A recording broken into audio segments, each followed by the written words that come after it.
You don't have to all go quiet yet, it's all right. Are we about ready? I'll let the last few come in and sit down. Sorry, Steve, to make you feel awkward. Hello, everybody. Welcome to our annual sustainability celebration. Lovely to see so many familiar faces. For those that don't know me, I'm Tom Cooper. I'm the head of sustainability, and I lead the sustainability service who work so closely with so many of you on embedding and enabling sustainability across the university. Before we get started on the celebration, just a few housekeeping bits and bobs. No fire drill is planned, you'll be pleased to know. Should there be a fire alarm, please leave via the marked exits, and the muster point is outside the Edward Boyle Library. Colleagues from Sustainability Service and School of Music will be on hand to help direct you if you don't know where you're going. Toilets, if you've not found them, are located just where you came in up the steps before the entrance to the foyer. And there is a water fountain as well if anybody wants to refill bottles on the kitchen, which is in the kitchen on the first floor. So if you head to the stairs, turn up the first left, you'll find it up there. Photos are being taken during the event. If you don't want to be photographed and you've not already had an opportunity to do so, please just let someone on the welcome desk know, and there are some red lanyards to hand out. And that's it for housekeeping. So now we're all sorted. Let's get started on the fun.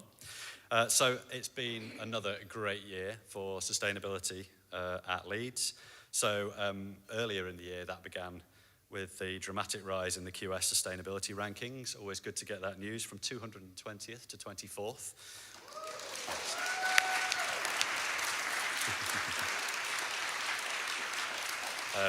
That feels like a much fairer representation of all the hard work and commitment to sustainability from all of you and our wider community.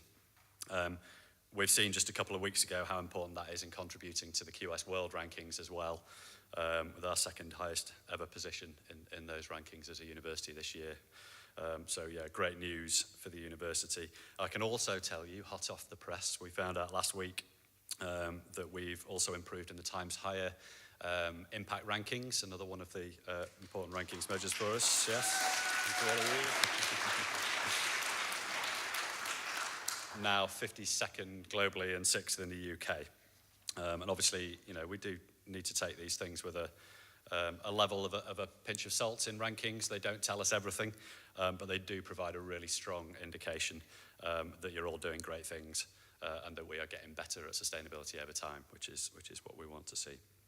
I would be here for a really long time if I went through every highlight over the last year, but I just want to name a few bits and bobs as a reminder of what we've all been up to.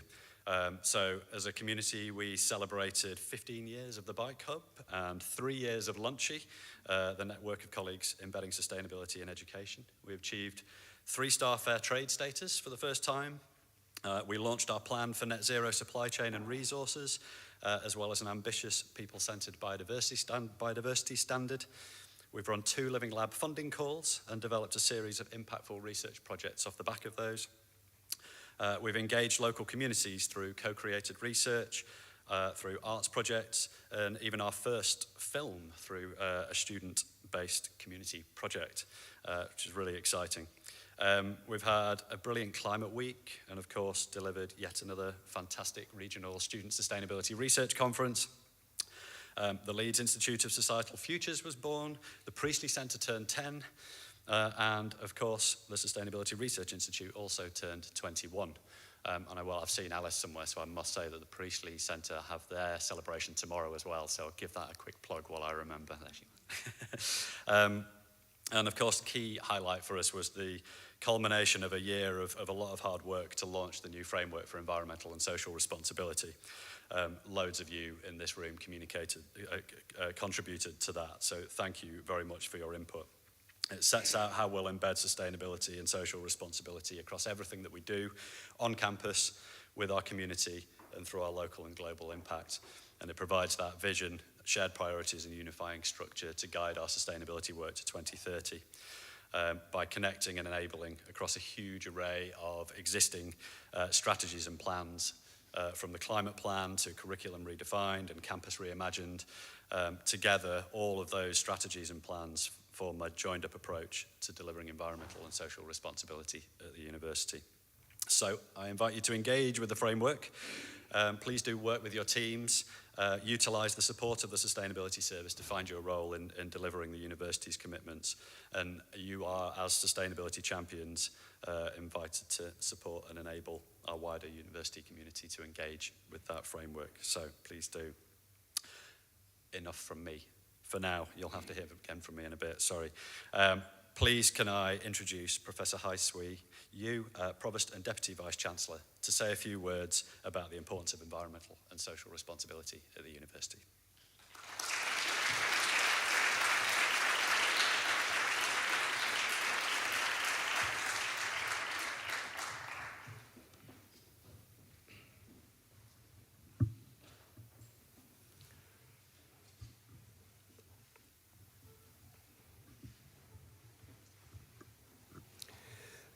Thank you for that kind introduction, Tom, and good morning, everyone. Really, really good to see all of you here. And I'm so pleased that our framework for environmental and social responsibility officially launched last month.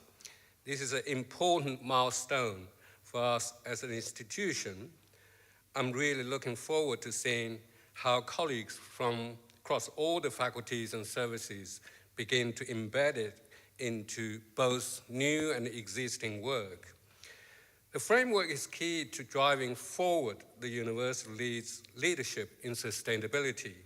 It will also help us continue to maintain and improve our reputation, not only through sustainability rankings, which are important, of course, but also in attracting students and staff who want to be part of a university that is values-driven and forward-looking and thinking. At its heart, the framework focuses on three key areas. First, our people, enabling our students and staff to make sustainable choices and empowering them to contribute to positive change, whether that's here in Leeds, the wider region, or globally. Second, our campus and operations, ensuring that as a large and complex organization, we act in an environmentally and socially responsible way in everything we do. And third, beyond the campus, recognizing our role as a civic university, we are deeply connected to the city of Leeds and the wider region, and we have a responsibility to contribute positively to society at every level.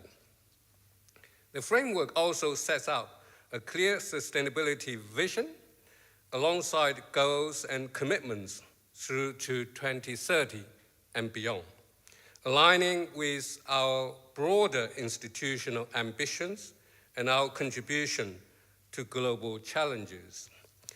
Underpinning this is a simple but powerful approach. Join it up, because environmental and social challenges cannot be addressed in isolation.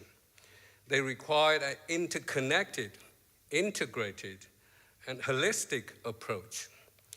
Speed it up, because we face the climate crisis that demands a rapid response.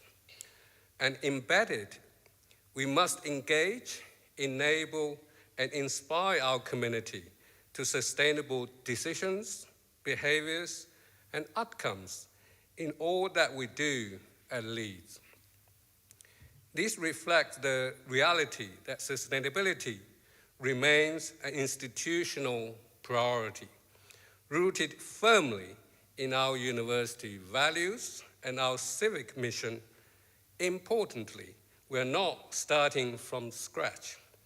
We have already seen strong progress across the university.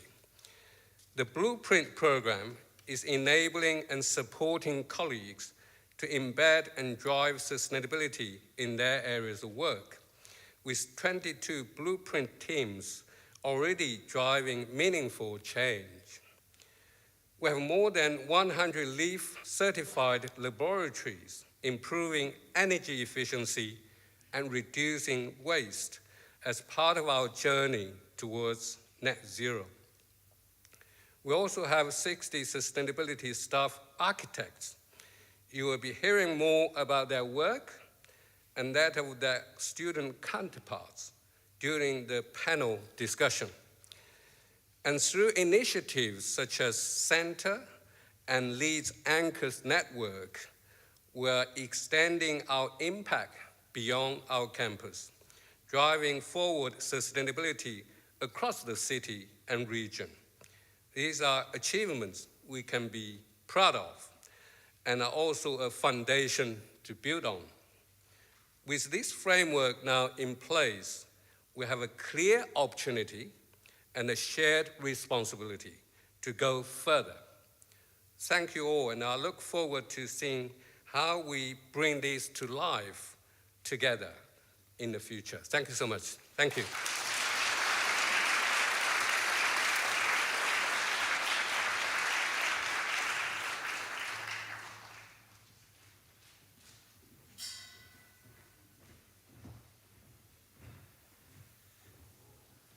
Thank you, Hai Sui, for those words. And just to say on the framework, there will be an opportunity at the end of the celebrations to read through and engage with the framework back in this space.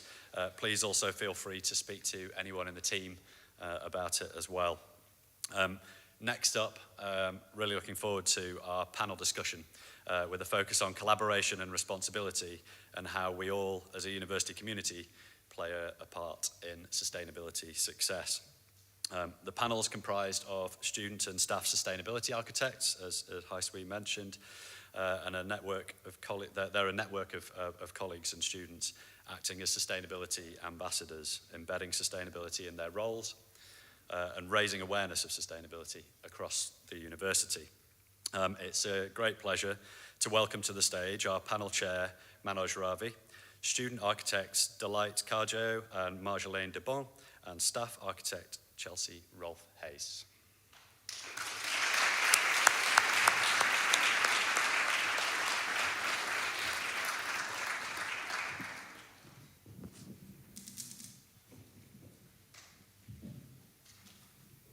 Thank you very much for that introduction, Tom. Good morning, everyone, and yeah, an absolute honor for me to be chairing this panel for the annual sustainability celebration. So really looking forward to this conversation. We've got three excellent delegates here lined up to share their thoughts. So just to quickly introduce myself, my name is Manoj Ravi. I work as a lecturer at the School of Chemical and Process Engineering.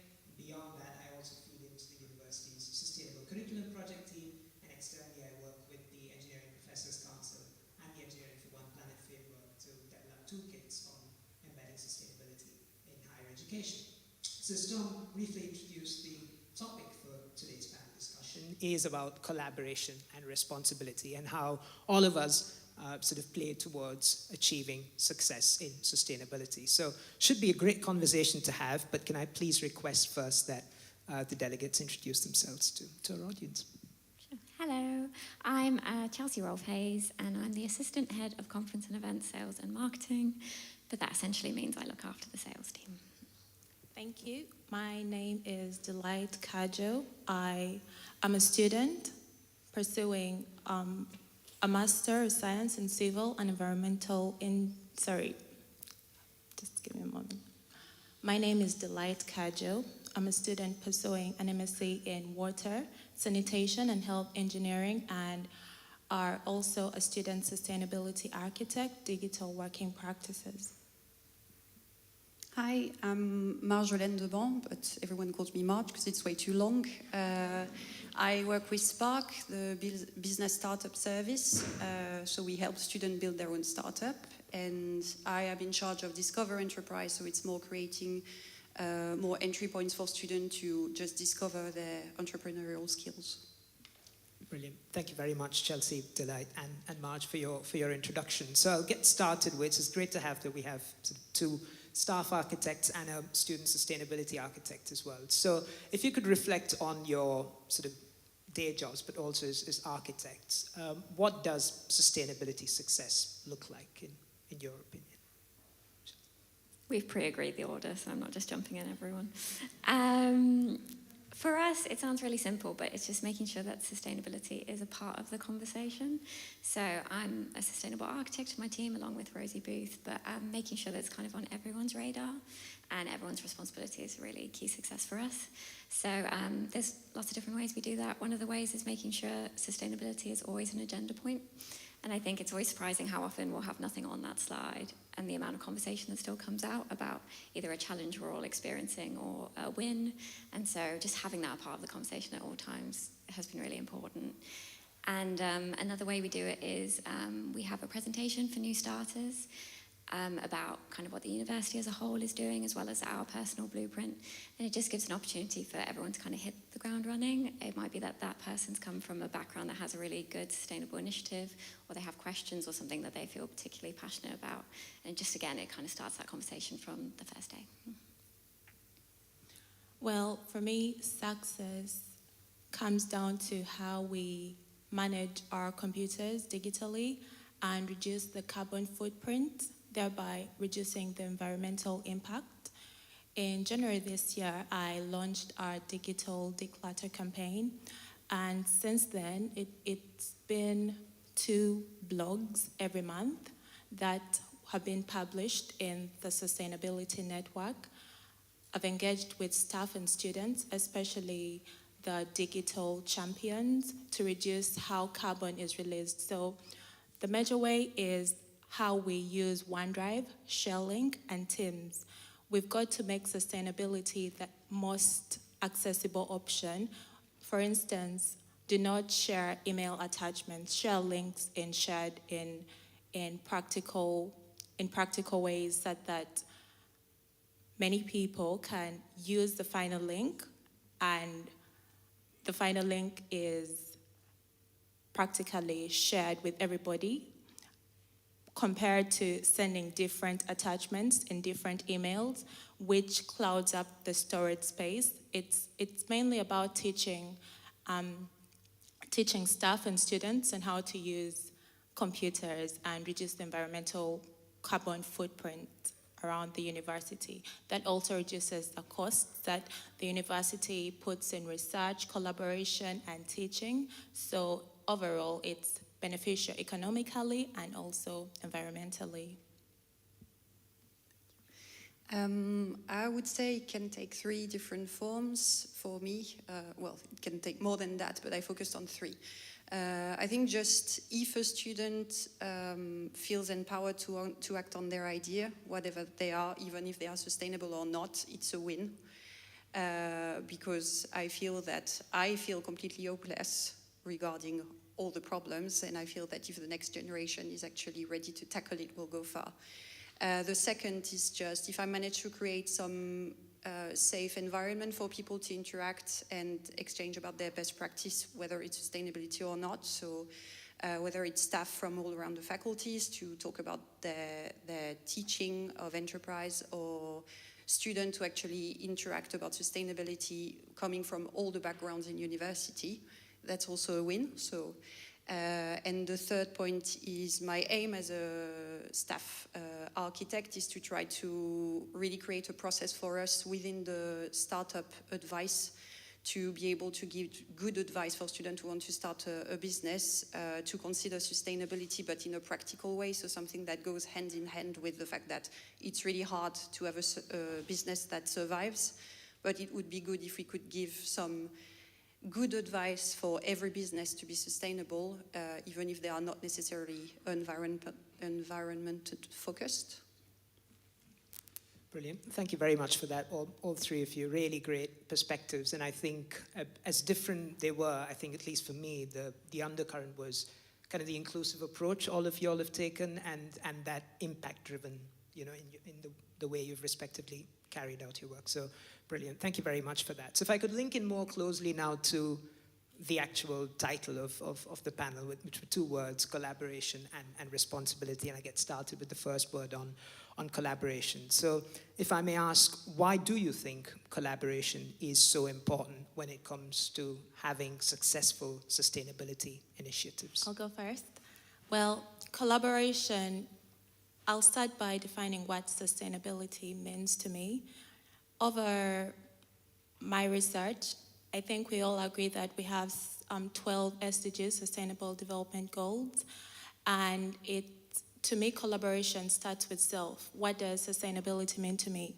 I am a student pursuing an MSc in water, sanitation, and health engineering, and that is Sustainable Development Goal 6, which is mainly clean water and sanitation. At the same time, I'm working as a student sustainability architect, digital working practices.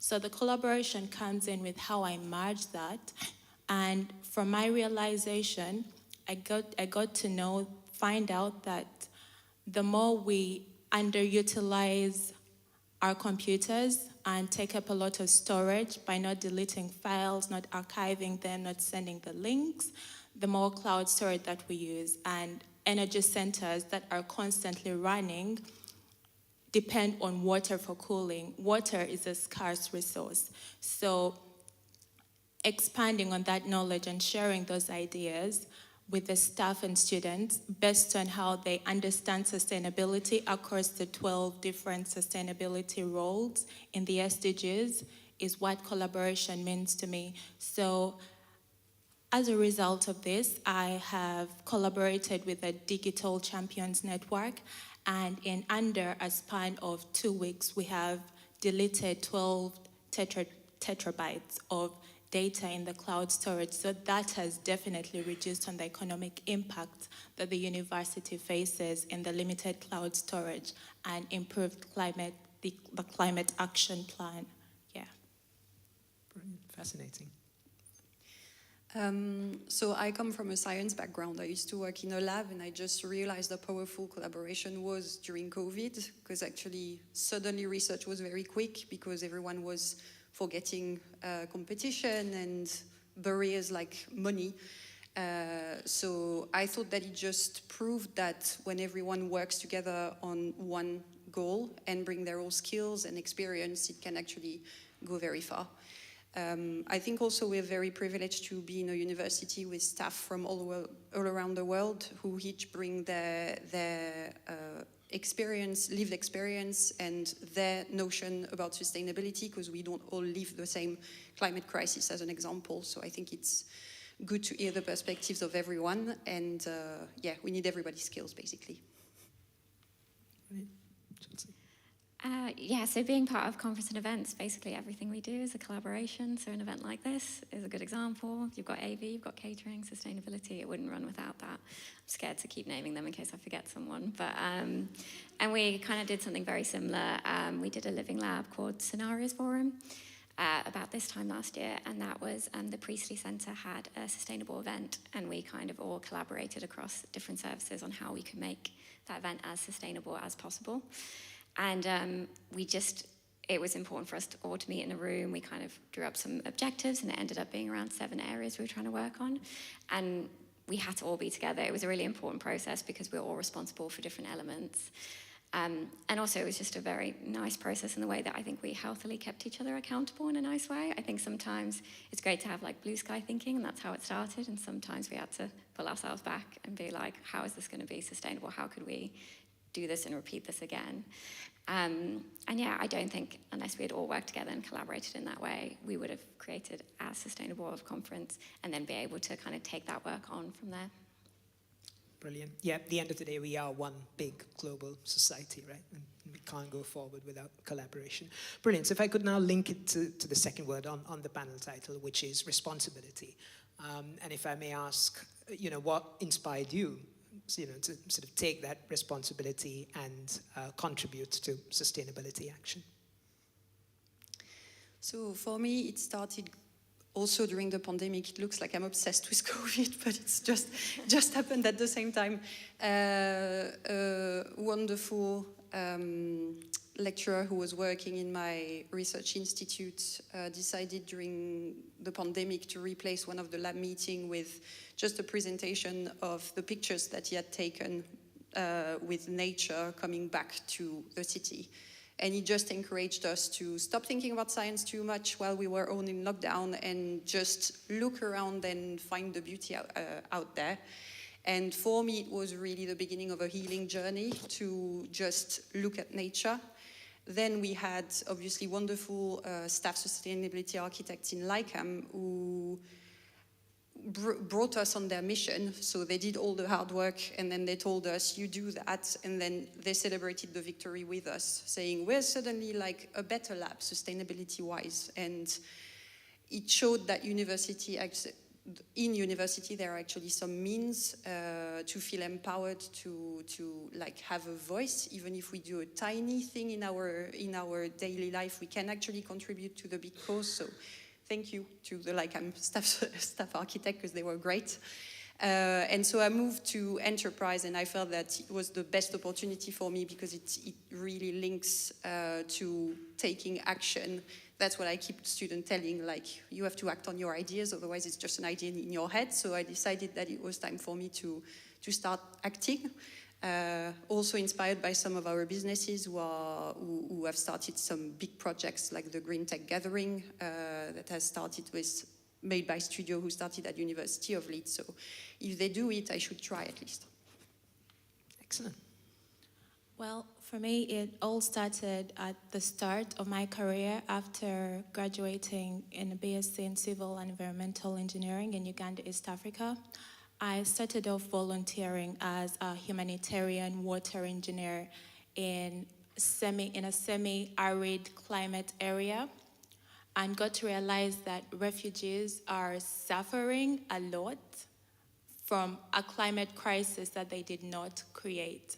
Water is a basic need, so basic, and this is a privileged society that you probably don't have to think twice before washing your hands or getting a cup of tea or a glass of water, but people out there do not have that privilege. So knowing that I could do something about it is what inspired me. So I've been mentoring people on how to provide water. When I got the opportunity to come here at the University of Leeds, I asked myself, how can I contribute? How can I add value to where I'm at? Because I believe in adding value to every room that I step in.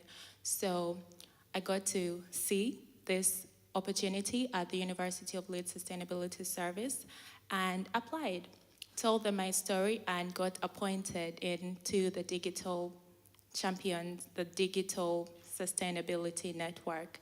I've been mentored by great people like Naomi Tickhill and Hetherington, so Cunningham and Hartland, and it's been amazing all through. So getting to know different aspects of how one can improve on the climate is what really inspires me. Very powerful. Thank you for sharing that. Mine's going to be much less powerful. Apologies, everyone. It's just something I've always been really interested in, and I think annoyingly my algorithm's aware of that at the moment. I feel bombarded with content at the moment about all the terrible things that are happening. But I think, I guess I've worked in events a very long time, and it feels like sustainability and events can sometimes conflict quite heavily with each other. And I'm going to mention the pandemic as well. But obviously during the pandemic, there's lots of different ways that events can be put online. But I think that they also showed that you can't really replace the people element of events. And that's the same with kind of sustainability, that us being in this space today and whatever conversation you're going to have over catering, you can't really replicate that with the teams, unfortunately. So if events are important for us as people and for kind of us to have fulfilling lives, how can an event be as sustainable as possible? So that's kind of what we're always trying to do. There's some really impressive things out there, like Coldplay did this incredible initiative about, I don't know if anyone's a Coldplay fan, I'm actually not, but they did a very cool initiative about, they cut their carbon emissions by 50%, and they did amazing things like when the audience members jumped, that created energy that they re-put in, so they were using less energy. I've butchered that, but if you read it online, it's very impressive. So not quite to that scale we can do here, unfortunately, but like, what can we do to be as sustainable as possible when we gather in rooms like this? Brilliant. Thank you very much for that. Yeah, this is one of the things that I at least personally find fascinating when, currently you're in conversations like these as to how, we all have our lived experiences, but there's sort of one reality in front of us. And when we marry those perspectives and lived experiences with the reality, we kind of all come to the same conclusion about collaboration and responsibility for succeeding in sustainability initiatives. So thank you everyone for sharing those perspectives.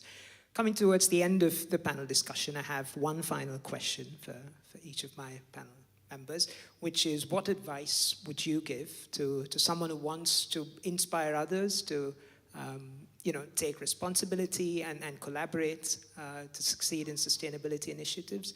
What is that one piece of advice that you would have to offer? Do you want me to go first? Yeah, I can go first. Go. I have a few, but I would say caring is already a good starting point. And nothing is too small. Like, I really try to convince my family that it was very important to care about the planet, generally speaking, and it didn't really bite. So I thought, well, if they don't care about birds, because I really care about birds, they care about me. So at Christmas, I made a calendar with my bird photography. So now they have to watch birds, and now they're all water birds, and now they all watch the peregrine feed, because they're all into birds. So no action is too small. Brilliant. Thank you. Mine would be make your story relatable. For instance, when approaching students, you're not going to tell them that cut the carbon footprint by sending an email link rather than an attachment, because it will reduce the university's costs. They may ask themselves, why would I come and I pay tuition? But if you tell them that will provide funding for another student to have this great opportunity to study at the University of Leeds, that would be more relatable. So let your story sell in such a way that touches the hearts of people. Okay. Brilliant.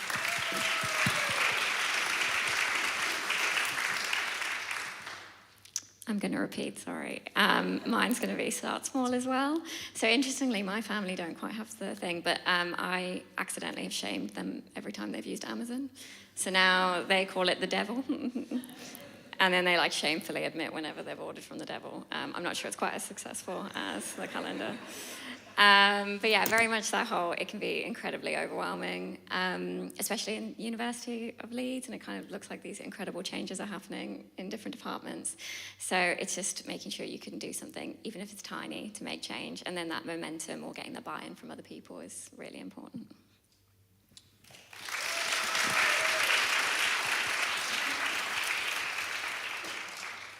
Brilliant. I love the fact that, well, it wasn't just, sometimes when I was thinking, how would have I answered the question? And quite often we can sort of just go towards more generic advice, but really like the fact that you're all sort of connected it to your stories, and that's what I'm sure it resonated with me. I'm sure it resonated with the rest of the audience as well.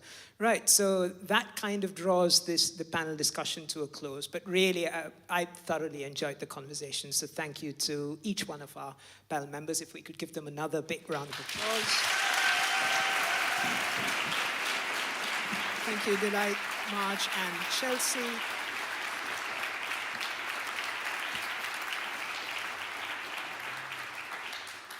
Thank you very much. I have one final thing to do before I go off, which is to introduce the next performer. Delegate to we're going to have performance from Claire Townley from Retrofits of Laughter. Claire's an eco-poet, climate systems communicator, and sustainability speaker. So please all join me in welcoming Claire to the class. Thank you very much.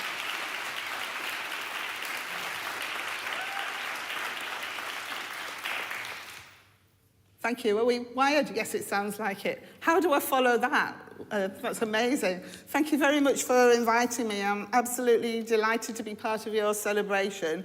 It's wonderful having so many people being committed to taking positive action amongst all the doom, gloom and overheating outside, which can be overwhelming. I spend my life trying to explain sustainability through science kits, conversations, writing and talking, and often humour and rhyme, because I've discovered that if people are laughing, they're usually listening as well. So I'm sure we all know here, I'm preaching to the converted, that climate change really started with the Industrial Revolution here in our northern cities. So I started asking myself, what did people used to do before the Industrial Revolution? This is quite a bit before, actually.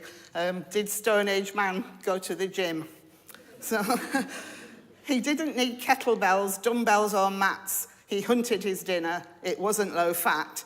His step count was honest. He jogged for his meal. No smartwatch to scold him. No treadmill of steel. He swung from a branch when he fancied a climb, not clipped into nylon, 35 quid a time. His stretching was real. He reached up for fruit, not yoga in lycra, kombucha to boot. He sewed up his outfit from hide, fur and bone, not throwaway fashion delivered by drone. He mended each chair with a needle and thread. No brand new gym kit in this season's red. He drank from a gourd he had hollowed and dried, not plastic hydration clipped onto his side. He shaped flint by hand till the edge felt just right. No next day replacement ordered overnight. He dug for his supper. He gathered his greens, not cans of ultra-processed beans. His roof was the weather. His walls were the land, not triple-glazed comfort, heat piped on demand. He walked where he lived. He ran where he ate. No boarding pass needed to recalibrate. He followed migrating herds over the plain, not stuck in slow traffic in sun, snow or rain. He wasted no muscle, no marrow, no grain. He mended his tools and then used them again. No locker, no sauna, no protein in tins. His waste fed the soil where the cycle begins. Now we import tracksuits from factories afar, fly trainers round the world just to jog to the car. We pedal indoors while the sockets all hum and warm up the planet while tightening our bum. Our fridges do hunting, our ovens now bake, while we simulate labour for metabolism's sake. We're fitter in theory, exhausted in fact, sweating for show while the planet's ransacked. He left only cave art, some ash and a fire. We've burned out our future to fuel our desire. So, did Stone Age man ever go to the gym? He didn't need to. His life was the gym. One planet living was plenty for him. Thank you.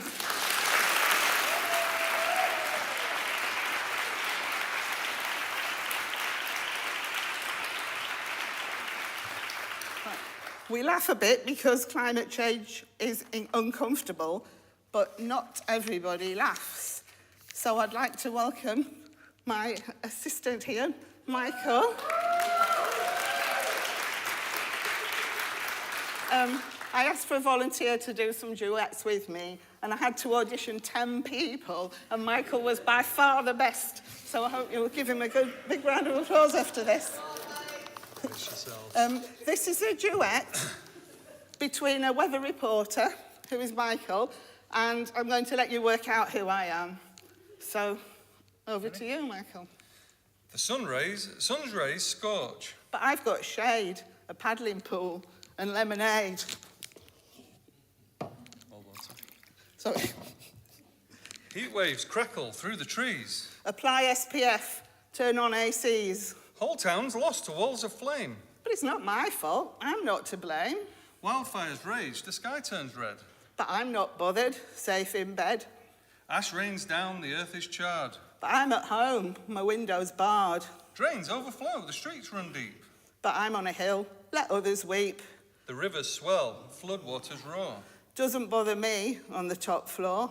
Seas leap in and flood the coast. But I'm inland, so I can boast. The river's parched, the cattle die. With bottled water, I'll get by. Insects gone, the crops can't grow. But I hate bugs, so that's a pro. The bees are gone, no pollination. But I'm obsessed with my PlayStation. No crops will sprout, no flowers bloom. I'll eat some junk food in my room. Plastic shoals engulf the sea. But I recycle. It wasn't me. Oil spills blacken waves and sand. What happened to the promised land? Rivers poisoned, fish all dead. It's time for me to go to bed. The wind howls loud, the windows shake. My house is strong, no need to wake. Storms tear roofs from every home. But I have Wi-Fi and Google Chrome. Families flee through the neighbourhood. Practice my fiddle? Well, I think I should.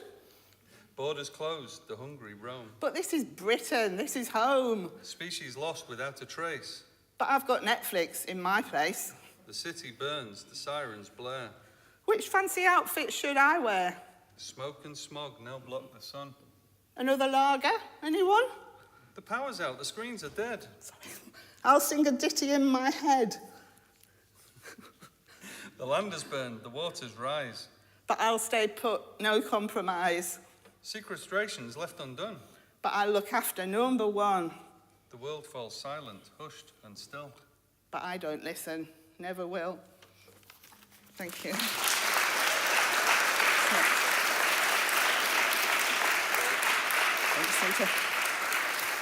Just 1 second. Thank you very much. So, not every environmental problem is ignored. Sometimes we recognise the problem perfectly well, but pin our hopes on solutions that turn out to be rather more complicated than they first appear. So, I hope everybody's heard of sustainable air fuel. We're going to refer to it as SAF in this duet. So, I'd like to welcome Michael, an executive for Sustainable Air Fuels. I'll take that. And I'm from the press. Welcome, I'm thrilled to unveil our green dream. Flights that float guilt-free, clean as a stream. We've added some SAFs, so emissions are down. We've basically haloed the whole flying town. Sorry, how much SAF is in the tank? 10%, 50, or just a prank? 1% average climbing every day. That figure includes one test flight to Marseille. And where does it come from, this wondrous green goo? What's in it? And who checks that your claims are true? It's sourced from fine oils, some waste, some crop. Okay, palm oil may be involved, but just a small drop. Our partners assure us it's good for the bees, and the frogs, and the trees, and the coast of Belize. You've talked about fuel, but what have you cut out? More flights, fewer routes, or just a big PR shout? We've streamlined our language, that's saving, you see. We now say climate optional economy. And yes, we've reduced the size of the letters on our fuel charts. It's elegant, better. What about contrails and emissions at height? You count just the fuel, not the warming through flight. Well, science is tricky. We're still on the fence, but we did paint a tree on the business class vents. Let's talk about those forests you fund to offset. Who's tracking the trees? Have you planted them yet? Oh, we named one Trevor. He's doing quite well, though the forest was sold to a cattle hotel.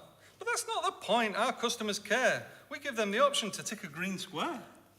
And what about impact beyond the PR? You've rebranded flights, but they still go as far.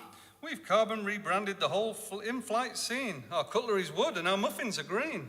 We're net zero bound. Just follow the chart. It starts in 2050, so that's the best part. But your board just approved more long-haul expansion. Your SAF use is tiny, eco-spin, not a sanction. How do you call that climate reform? You've wrapped up more flights in a SAF greenwash storm. Okay, yes, we blend just 1%. Okay, yes, our targets just pay the rent. And yes, I once claimed that I only ate beans. And no, I don't know what biofuel means. But the logos are green, the cabin lights, LED. LED. And my tie is upcycled from flown-in seaweed. That makes sense. So, is the fuel actually green? It's all just a scheme. We rebranded the fuel. We stuck leaves on the menu and hoped you'd stay cool. We planted a forest online in Peru. We called our jet Greta. I'm doing my best, just like you. Your forest's a spreadsheet, your Greta's deceit. Your climate ambition is dead on its feet. We've heard enough spin. The numbers don't lie. Your brand is all wings, but the truth doesn't fly. Thank you. Well done. Are you going to stay there? I'll just sit back there. Right, I know this is meant to be a celebration and not all about climate deniers, so I thought you needed a good news story. This one is based on the greatest environmental success that you've probably forgotten back in the 1970s and 80s. It's called Good News Story, Healing the Hole in the Ozone. We sprayed our hair, our shelves, our rooms, completely unaware. Each fresh and fragrant puff became a wound the sky would bear. Our fridges hummed contentedly, turned out they weren't so cool, when science found a sky blister, a huge ozone pustule. The numbers told the story first, a thinning ghostly scar, depleted ozone, sunlight's burn began to reach too far. The world looked up in disbelief, a cut too wide to mend, a gash above the southern ice that seemed to have no end. Antarctic research labs confirmed the facts we feared were true. Our clever sprays had all backfired. The sky was way too blue. The headlines spread from pole to pole, from lab to living room, a cautionary tale of science, profiteering, and planetary doom. At last the charts were trusted, the evidence held sway, and action followed data. Don't we wish it did today? So governments for once agreed that warnings should be heard, and Montreal became the place where action matched the word. Recovery wasn't instant, chemical changes slow. Year by year, the hole began to close, I'm sure you know. So next time you feel hopeless, think the planet beyond repair. Remember this good news story, what can change when people care. Gosh, we are getting claps. Will you tell me how we're doing for time after this? I think we're fine for time. Yeah. I think we should just go for it. So, once you know We're there's here a now, problem, we've got the stage. you still have to decide what to do about it. And one place many of us start is at home. So, how long have we been sitting for? About 50 minutes? Yeah. Do you think it's time everybody got up? Yeah. I think you all need a bit of exercise. I'm sorry we're not Coldplay and we're not capturing the energy, but this one is called the Retrofit Rumba. And I'm not sure how many of you can rumba, but it's quite a basic step. It's just forward, back to the side, forward, back to the side, forward, back to the side, forward, back to the side. Sorry, Joe, I hadn't told you about this, had I? So there are 5 characters in this poem. Tammy Temperature and her rather unusual friends. So we have Tammy Temperature, Darren Draft, Aaron Airflow, Molly Moisture, Innes Insulation, and the uninvited Maurice Mould. There are only 2 of us and 5 of them, so we hope you managed to follow. So just remember, when you're doing just that, I'm doing all this. Yeah. So I'll set off. You can go, Michael. Right. Come on, everybody, please join in. Do I start? You're not. Yes, you're not bold. Right, okay. This is the retrofit. No, just here. Sorry. Let's dance. Can't get the staff. Everybody getting the footwork right. We're just warming up. Let's dance. Pride Tammy Temperature, our host for the night, A rumba of balance, warmth, fresh air and light. where each plays their part and none goes I'm sorry. Where each plays their part and none goes astray. To keep homes warm, cosy, and breathable in every way. From crevice and keyhole blew in Darren Draft, whirling, whistling, uncouth, jaggy and daft. Behind him, more graceful, arrived Aaron Airflow, measured and mindful, trained dancer in flow. Darren wafted Molly Moisture, soft-spoken and shy. She drifted in steamily, clouded love in her eye. But wherever she lingered, you'd soon hear the curse of Maurice Mould muttering mankily in verse. And last through the doorway, calm and contained, came Innes Insulation, precisely maintained. So Tammy took charge with a click of her hand. Now listen, my lovelies, and please understand. To retrofit rightly, we each have our place. Step out of that rhythm and chaos takes place. So hold to the beat and stay in the line. The retrofit rumba will teach you what's fine. I'm Darren.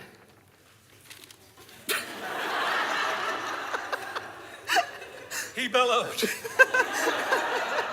The boy with the breeze. I whistle through floorboards and cha-cha round your knees. I creep round your skirting, I nip at your toes. I rattle your letterbox and get right up your nose. They call me a menace, a chill and a thief. But I'm just a symptom, not the cause of your grief. I slip through the cracks that the builders ignored, through chimneys half-capped and door frames left flawed. I steal Tammy's comfort and send bills sky high. I make Molly shiver and walls start to cry. But don't block me blindly, I'm sibling to Flo. My twin brother Aaron's the one you should know. I'm Aaron. He smiled. Like a well-controlled sneeze, I slip through your air vents with elegant ease. I'm balanced and gentle, I don't like to shove. I dance through your dwellings to spread what you love. I carry out moisture and draw fresh air in. I keep Tammy steady and I know what to bin. I twirl through the stairwell, I waltz through each room, dispelling the damp and the everyday gloom. My rhythm is measured, a waltz, not a race. I move by design, not by draft or by chase. I flow where invited, where my vents stand ajar, not through the gaps under skirtings where old mouse holes are. Don't block every opening or tighten each seal. The art of the retrofit's knowing the feel. I'm calm and I'm constant, not cold or unkind. A breath of good living by comfort defined. I'm Innis. They nodded. Not flashy, not fast, but what good's a rumba whose tune doesn't last? I'm blanket or board, I'm wool bats or foam. I soften each surface and warm up each home. Don't scrimp on my thickness, don't rush my install. A gap in my coverage will ruin it all. I'm not the star dancer, I'm more the firm floor. But without me beneath you, there is no encore.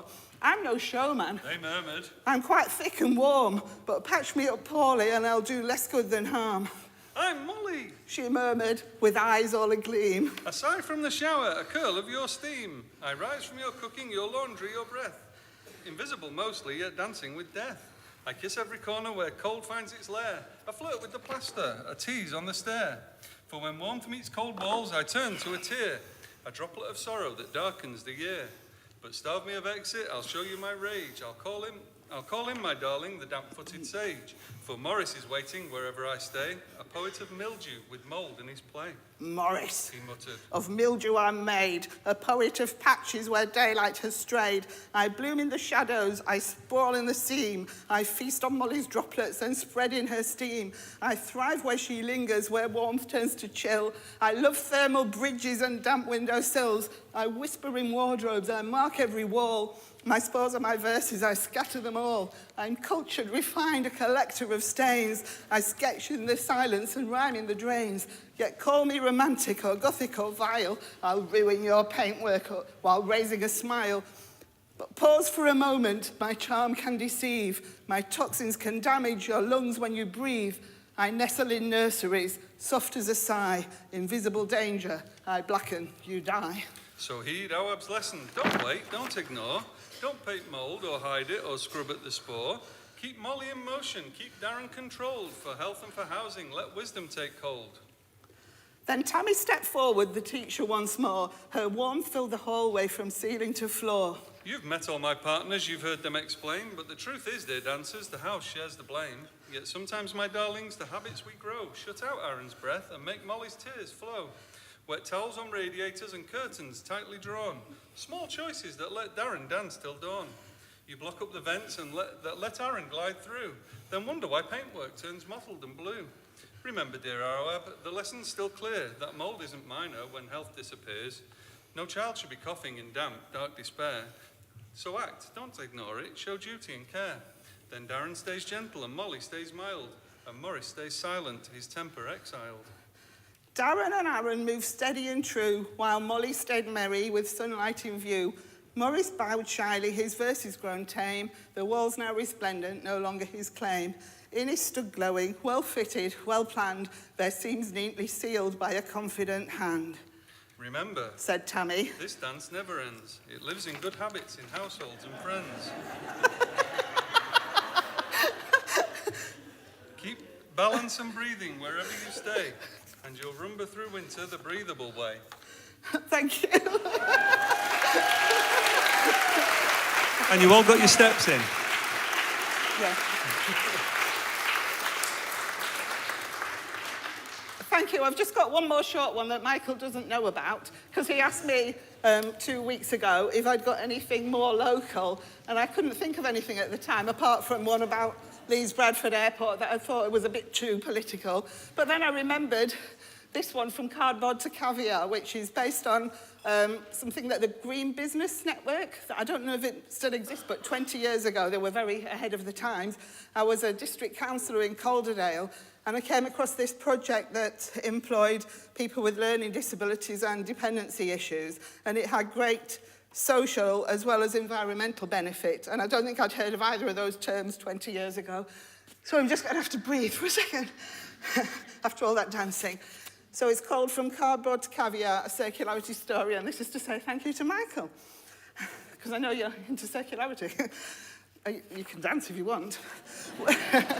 What good is waste when it's all thrown away? The Green Business Network found a much smarter way. They saw discarded cardboard piled up really high and formed a new seed of a project to try. They realised that with help to do all the shredding, cardboard could be transformed into comfy horse bedding. But why stop there when you could close the loop? Use the beddings to grow worms. They just love that poop. Use the worms to feed sturgeon. They're full of protein. And as all toddlers know, worms are really quite clean. Water flows from sturgeon tanks through eco-mechanisms, aquaculture, watercress and microorganisms. These natural filters both aerate and clean, feeding back to the tanks water fresh and pristine. Yet cold winter months made the fish slow to grow as icy waters chilled the tanks from below. So willows were planted for fast-growing fuel to feed the indoor boiler for warmth, not cooked gruel. Nearby fields were tilled, leaving most of the turf, using leftover compost, growing crops from the earth, feeding both the fish and the workers too, a perfect loop where everything grew. Then sturgeons gave birth to their fancy delight, caviar, shining spherical, so smooth and bright. From cardboard waste to your gourmet plate, a circularity story, surprising and great. So let's think of waste as much more than a chore. It's treasure just waiting for us to explore. Circular thinking, inspirational and bold, from last year's landfill to next year's gold. Thank you very much.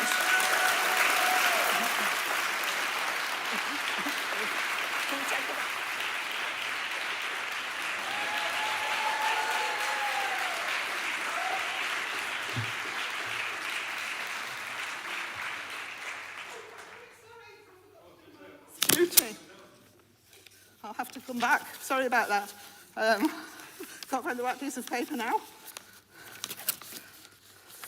I'd now like to hand over to Tom Cooper and Jennifer Wilson to begin the awards ceremony. Right.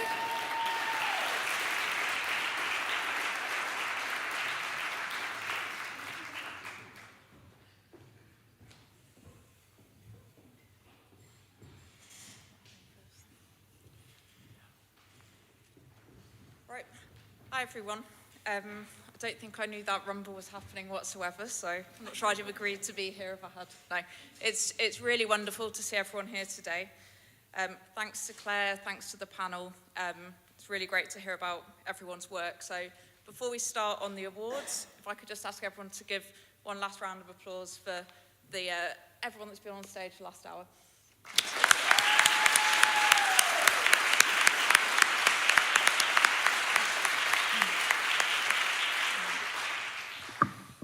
So, sustainability, as we all know, can't be achieved individually. Collaboration and teamwork are really intrinsic to the university's sustainability commitments and to ensuring the success of the framework.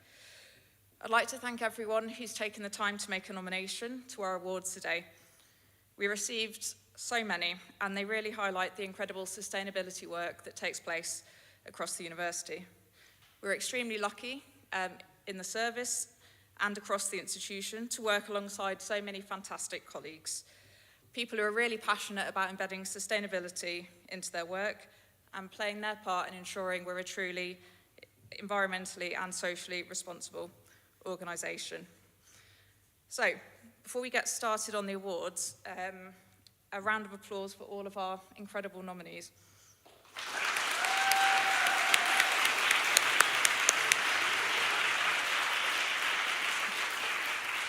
And Tom's hopefully going to do a competent job compared to me at explaining the process we've been through.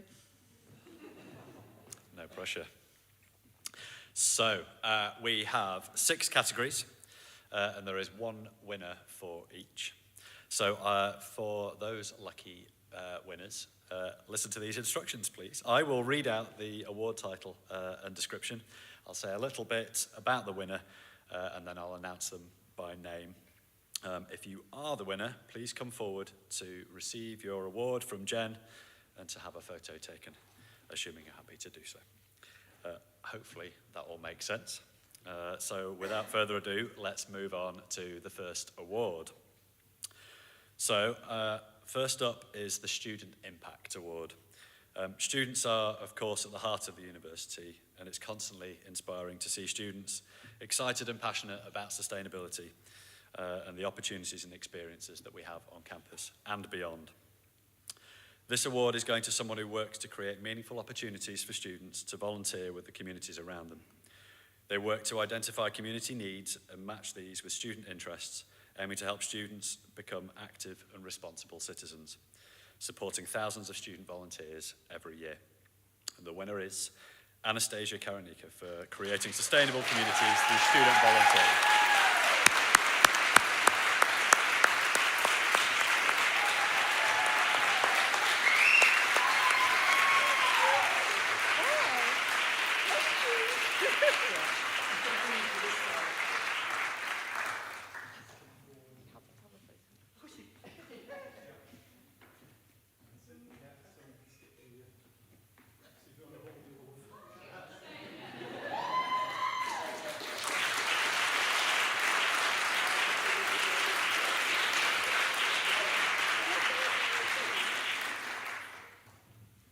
Hi.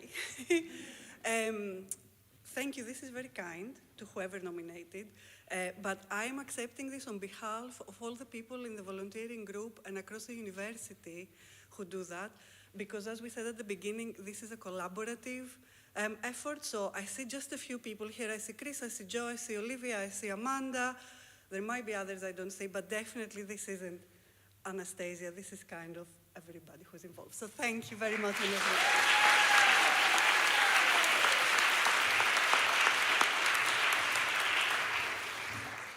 Thank you and well done, Anastasia. I hadn't accounted for acceptance speeches, so I'll watch Joe for time. The next award is the Staff Impact Award. So this was the award category with the most nominations, and that speaks to the culture of sustainability as a university-wide effort. It's incredible to see so many colleagues championing sustainability through their roles. This award is going to someone who's worked to embed sustainability into communication, collaboration, curriculum, and the very culture of their faculty by bridging the gap between policy and practice. By engaging students through events such as the Sustainable Fashion Showcase, they drive behaviour change through education and relationship building between staff and students. And the winner is Sally Chan for driving behaviour change through responsible management education.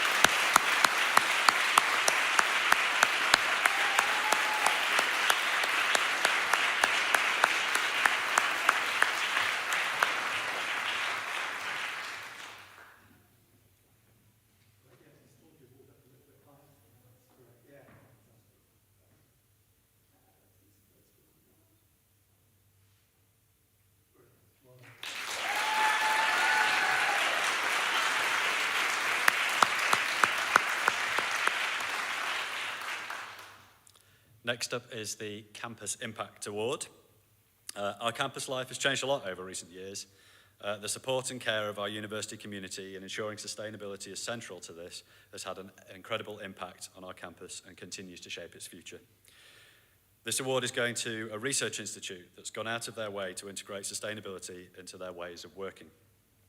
Through the creation of an on-site sustainability group following their bronze LEAF achievement in 2024, they set their sights high, achieving silver LEAF status through all labs by October 2025.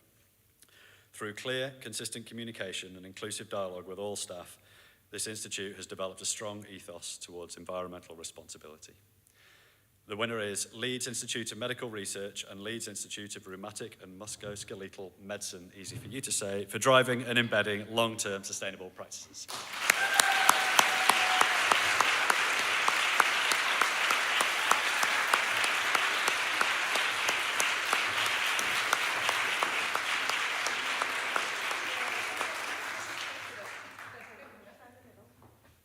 I'll switch past.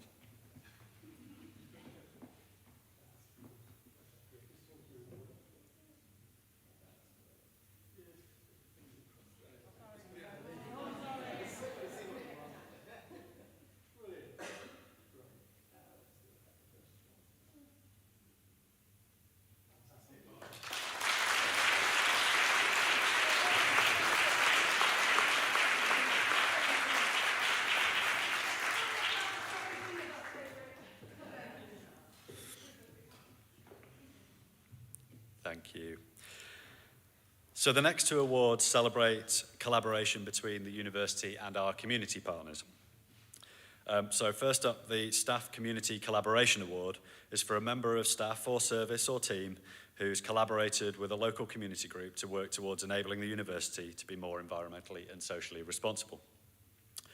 This award is going to an individual who understands the importance of parks and green spaces while also recognising that they are not, I've lost my line, sorry, also recognising that they are not experienced equally. Through working with community organisations to lead bystander training tailored specifically for parks environments, they've worked to shift behaviour from passive observation to active care, ensuring that parks are not only greener, but safer, more inclusive and accessible for all. The winner is Anna Barker for Safer Parks, fostering community action of active bystanders for the UK's green spaces.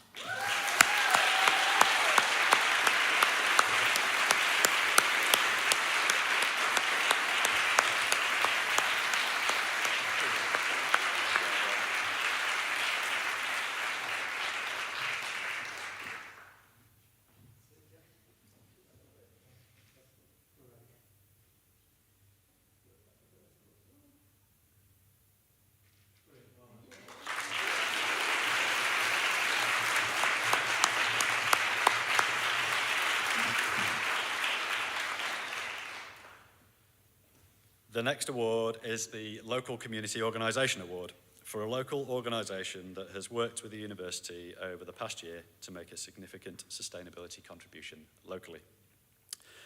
The award is going to a collaboration between three community organisations. Through small tangible actions, these community partners encourage residents to take part in urban nature recovery within their own gardens, streets, schools and local green spaces, allowing people to contribute in manageable ways. The winners are Jennifer Walper-Roberts from Old Woodley 2030, Jenny Morgan from Horsforth Climate Action, and Claire Blindell from Otley 2030 for Nature Neighbourhoods participatory action research within 3 Leeds communities.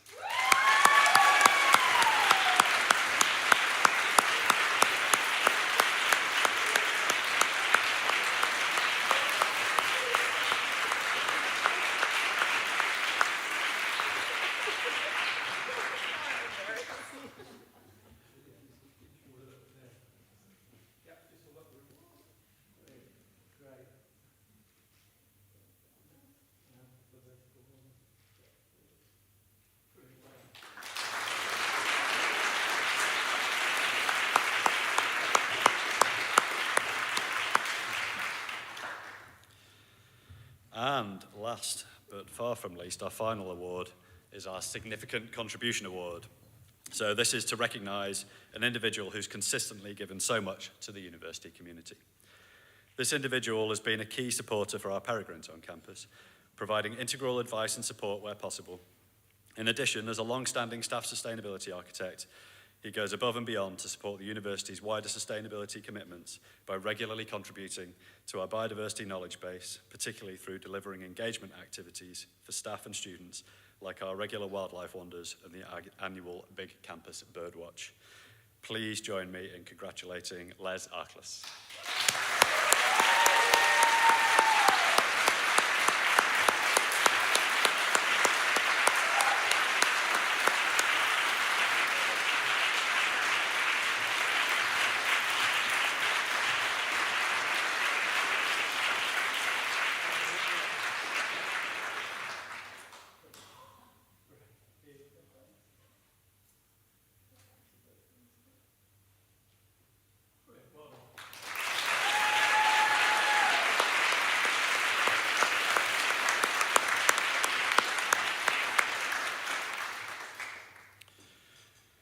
Thank you and congratulations again to everyone, and thank you, Jen, for joining us. You can go and sit down if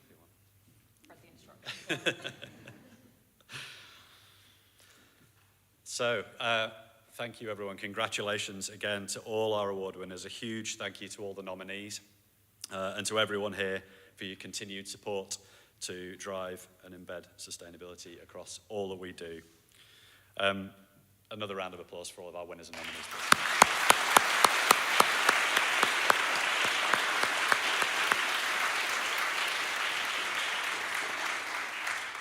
a few thank yous from me. A huge thank you to Dan and the team here at the School of Music. He's just leaving. How rude. Really kind of you to host us here and for making the whole process so easy and welcoming. Thank you to the School of Music and Dan.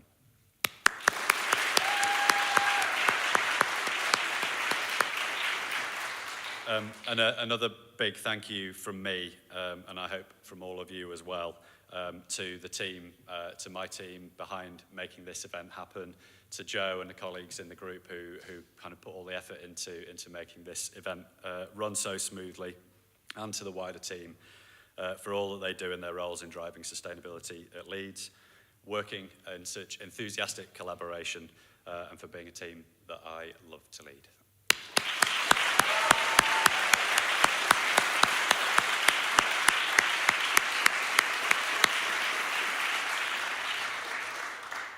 I can hear Tommy's rumbling. So quickly before we rush off for the buffet lunch, just to mention the School of Music are running their Saturday concert series throughout July. There are flyers around the building. Please have a look and attend if you can. Highly recommended. Please explore I know what I'm supposed to be saying, but I'm reading it, so now I've lost it.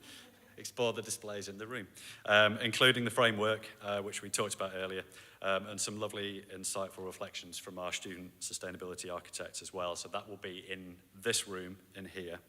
So to make sure that can happen, and everything can be set up quickly and some magic will occur, and we'll have a display room in here, please can I ask you to take everything with you when you leave. Please don't leave anything on the seats, because if you do, it'll just get buried in the back of the room somewhere and squashed behind them when they're pushed back. And if I can ask you to make your way as quickly as you're comfortable to do so out into the foyer for lunch. Once the doors to the stage are reopened again, you'll be able to come back in here. Please feel free to mingle and explore the notice boards and information on display. Lastly, just to say thank you again for all coming. Please enjoy your lunch, and I look forward to speaking to you afterwards.